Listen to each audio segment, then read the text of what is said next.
what people think.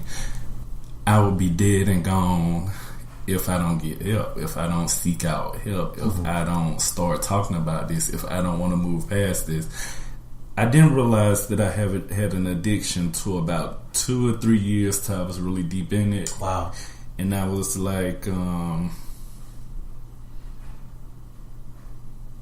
regardless of what, no matter when my money hit my hand, I would go and use. I would go and take it straight there. I would still take care of my business. Some people call it a functional junkie, but I would be like, I would take care of the house, handle all of my business and then put this aside for that. But there are times that I have spent that money to, for that need or whatever. You're listening to your Soul Care Companion podcast with Marcus and Marion. Join the conversation and follow right now at your Soul Care Community on Instagram and on Facebook for updates on upcoming events and a regular dose of wisdom, insight, and companion connections. I found it amazing that you lost, for the most part, all of it, but have you ever been homeless? Never been homeless.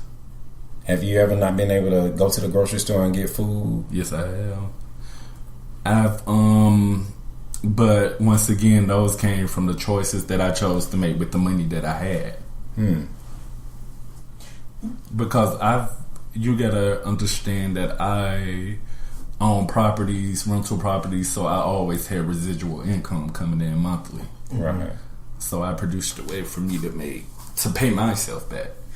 So when did it all change? When did you get to the point where enough was enough and I can't do this anymore, and you had the ability to come to grips and to terms with where you were and say, okay, something got to change? What happened? Well, if I can be completely honest, I am still in the struggle. It is a daily thing just to want more. I went from staying in a, not trying to throw stuff out there, but a $1.2 million house to staying into a $500 apartment. That change happened like boom, boom, like. And when I was over there, and just to see the environment, how the drugs were more easier to get to, just to be around, to hear shooting outside my door, just to be in a whole nother environment like that. And it just made me think that this isn't what I want. Not just the environment, but the way the drugs had started to make my body feel. The way me missing my friends, me missing my family, me missing out on moments, just because I was hiding and I was so ashamed. And I heard something one time that T.D. Jakes said about shame, that shame will kill you. Like if you, cause it is attached to pride and it's selfishness. So it's just like, I heard that and I started taking it into consideration. Like, this is how I'm living my life, and I know I got people. I'm a good person. I feel like I'm a good person. I feel like I've done, right by people and have good relationships with people. And I've had people like checking for me and wondering where I've been gone, and people thinking I've left the state and not knowing the whole time that I've been here and hiding. In a $500 a month apartment. In a $500 a month apartment. In Decatur. On the east side, in a hole. Wow. So, when did things started to look up again?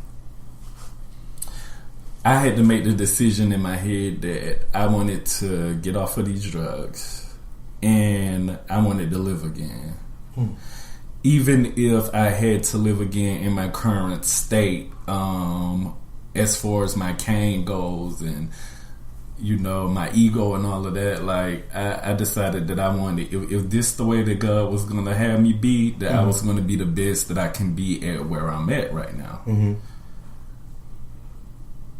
We talked a lot about what you lost, but what have you gained in the process?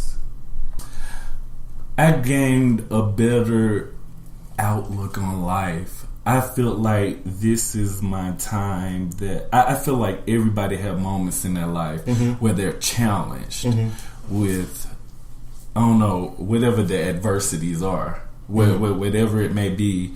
And this one was mine. This is my time to depend on God, to trust God with all of my heart, to throw it all over to Him, and to just throw my hands up and say, I can't do it.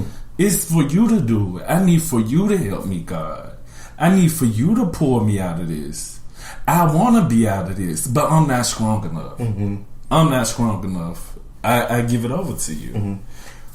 Because and I asked that question because oftentimes in our society, success and power is defined by the amount of things that we amass.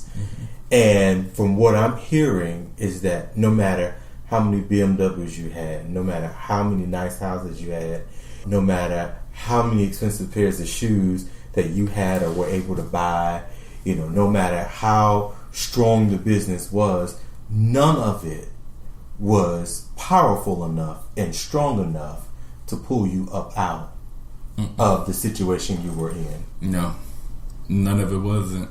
So it was literally as if God yanked you out and yanked you up. Like you say, you got to the point where you had to pretty much put it all on the line and put all your faith in God again. Right.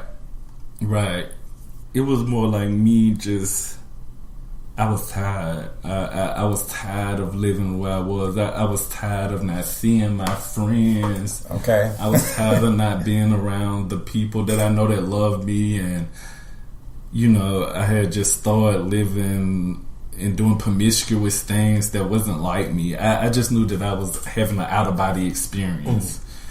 And I just know that this is not who I am. Like, regardless of what I'm doing right now, this is not who I am.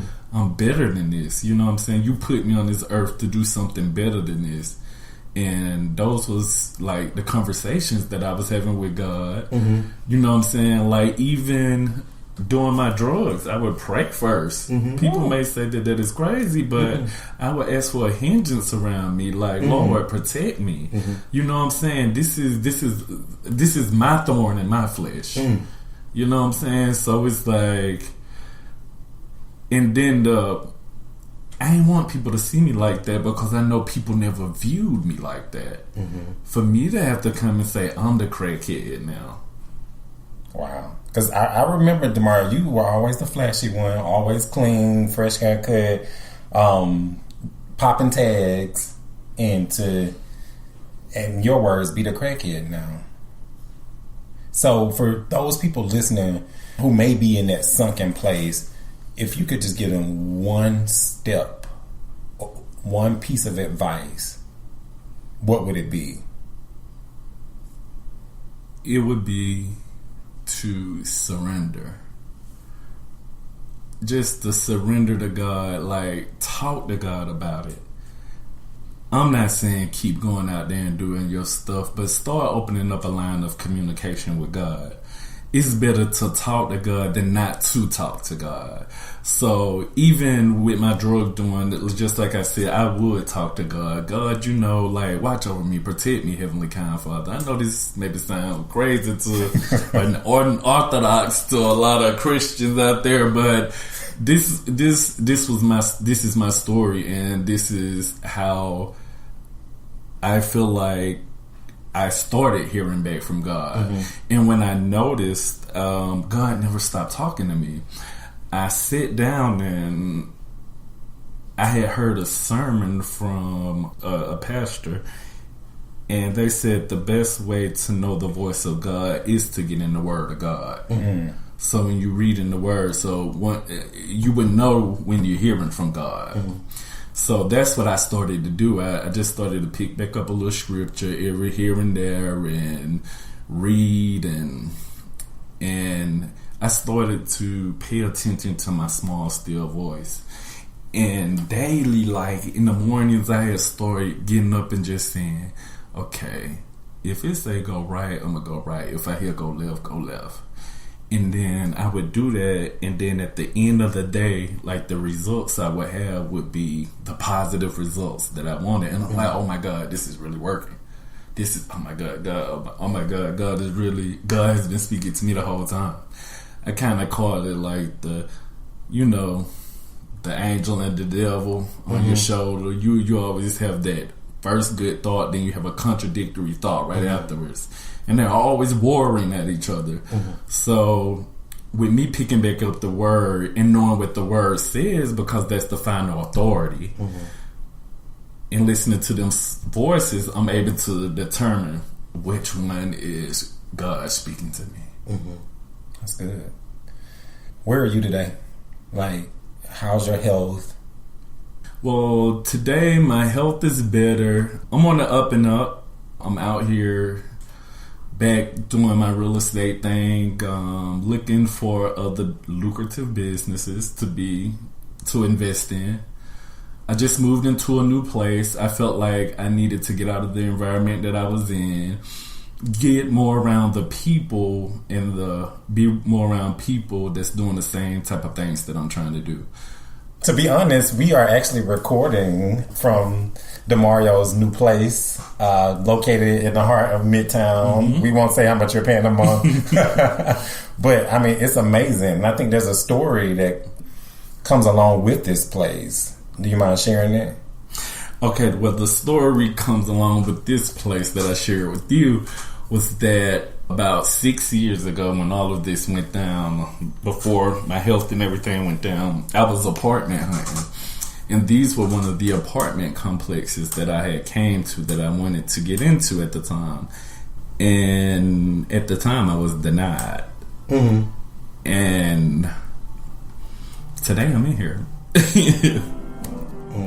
Wow.